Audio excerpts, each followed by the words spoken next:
বাতিল করে দেওয়া হয়েছে আওয়ামী লীগের নিবন্ধন বাতিলের করা রিট। এরই মধ্যে ভারত থেকে প্রধানমন্ত্রী শেখ হাসিনা নেতাকর্মীদেরকে লাইভে এসে যেই নির্দেশনা দিলেন, এবারে শুনবেন বিস্তারিত, দেখতে থাকুন সম্পূর্ণ ভিডিও। আসসালামু আলাইকুম রহমতুল্লাহি ওয়া বারাকাতুহু। সম্মানিত দর্শক, দিন যত গড়াচ্ছে ততই রাজনীতির যেন অনেক কিছু দৃশ্যপট পাল্টে যাচ্ছে।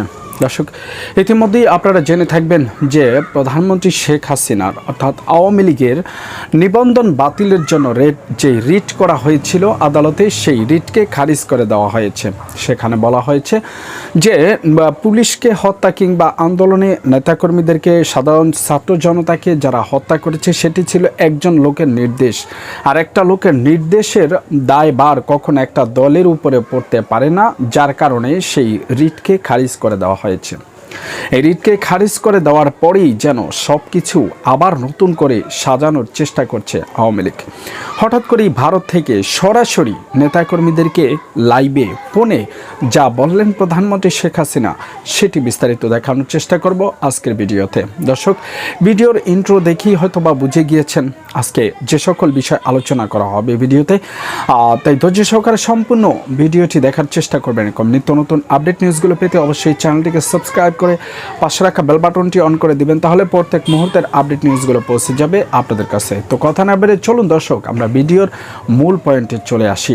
দর্শক, ভিডিওর মূল পয়েন্ট হলো প্রধানমন্ত্রী শেখ হাসিনার গড়া আওয়ামী লীগ, যেটা বঙ্গবন্ধু শেখ মুজিবুর রহমান গড়ে গিয়েছিলেন, সেই বঙ্গবন্ধুর নামকে কুলসিত করে প্রধানমন্ত্রী শেখ হাসিনা যেই স্বৈরাচারের শাসন কায়েম করতে চেয়েছিল বাংলাদেশে, সেটির পতন ঘটেছিল 5ই আগস্ট। সেই 5ই আগস্টের পর থেকে এখনো পর্যন্ত আওয়ামী লীগ ঘুরে দাঁড়ানোর চেষ্টা করলেও সেটিতে সম্পূর্ণরূপে ব্যর্থ হয়েছে। এই ব্যর্থতার যারা মহানায়ক তারা হচ্ছেন ছাত্র সমাজ।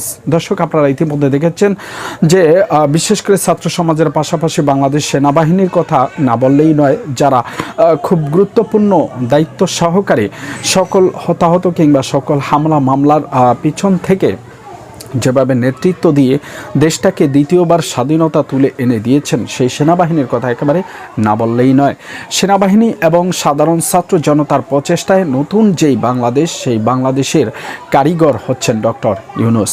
ডক্টর ইউনূসের নেতৃত্বাধীন যে উপদেষ্টা কমিটি গঠন করা হয়েছে, সেখানে বিভিন্ন আলোচনা চলে আসলেও আওয়ামী লীগের নেতাকর্মীদের বিরুদ্ধে যত রকমের হামলা মামলা আছে সেগুলোকেও কিন্তু ইতিমধ্যেই আদালতে পেশ করা হয়েছে, তুলে ধরা হয়েছে। দর্শক, আদালতের এমন কাজ যেখানে সকল নেতাকর্মীরা তাদের যেই দুর্নীতির প্রলয় ঘটিয়েছিল, সেটির শেষ কিন্তু এই 5ই আগস্টের পর থেকেই সমাপ্ত ঘটেছেন। তবে ঘটলেও আওয়ামী লীগকে দেশ থেকে একেবারে নিশ্চিহ্ন করে দেওয়ার যে চিন্তা ভাবনা, চিন্তা চেতনা নিয়ে প্রধান বিচারপতির আদালতে রিট করা হয়েছে যে আওয়ামী লীগের নিবন্ধনকে বাতিল ঘোষণা করার জন্য। সেই নিবন্ধনকে বাতিল ঘোষণা করার জন্য যেটি তারা উল্লেখ করেছেন, সেটি হচ্ছে যে যদি জামাতের নিবন্ধন বাতিল হতে পারে, তারা সন্ত্রাসী সংগঠন হিসেবে তাদের নিবন্ধনকে বাতিল করে দিতে পারে।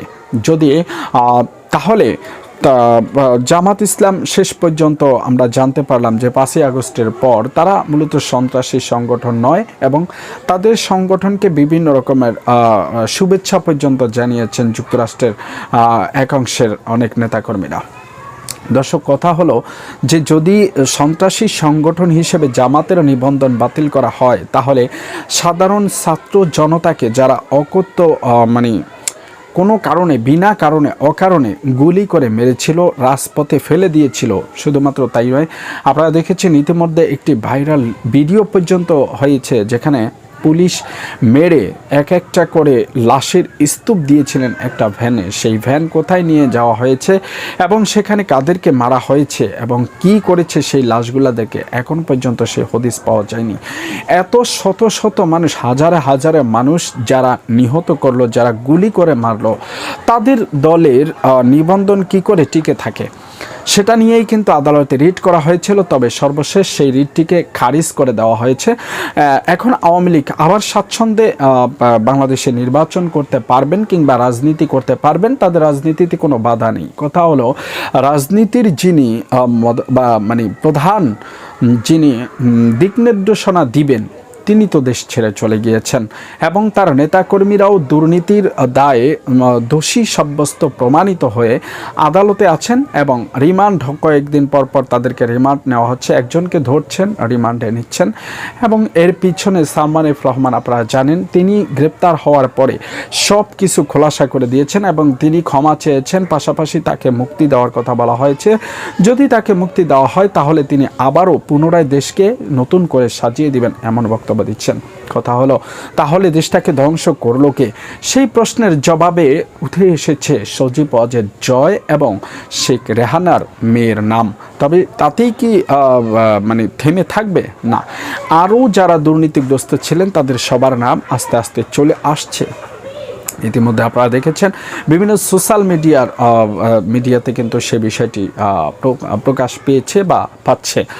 এখন কথা হলো যে যখন আওয়ামী লীগের করা নিবন্ধন নিয়ে করা রিট খারিজ করে দেওয়া হয়েছে, হঠাৎ করে প্রধানমন্ত্রী শেখ হাসিনা ভারত থেকে সরাসরি লাইভে এসে নেতাকর্মীদেরকে কী নির্দেশ দিলেন, সেই নির্দেশনা শুনলে আপনিও চমকে উঠবেন। দর্শক, ভিডিওটি লং করার কারণে আমি পুরো ভিডিও দেখাতে পারছি না, তবে আংশিক কিছু ভিডিও আপনাদেরকে দেখাচ্ছি যে প্রধানমন্ত্রী শেখ হাসিনা কি বলছেন। চলুন দেখি এই ভিডিওতে।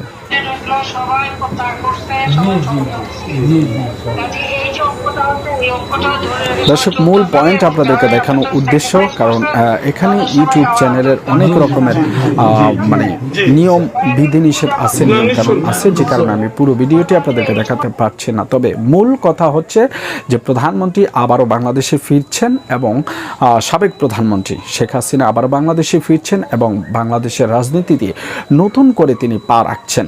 দর্শক, এই ছিল আজকের ভিডিওর মূল আলোচনা। তো আপনাদের কেমন লেগেছে অবশ্যই জানাবেন কমেন্টস বক্সে, মতামত থাকলে সেটিও জানাতে পারেন।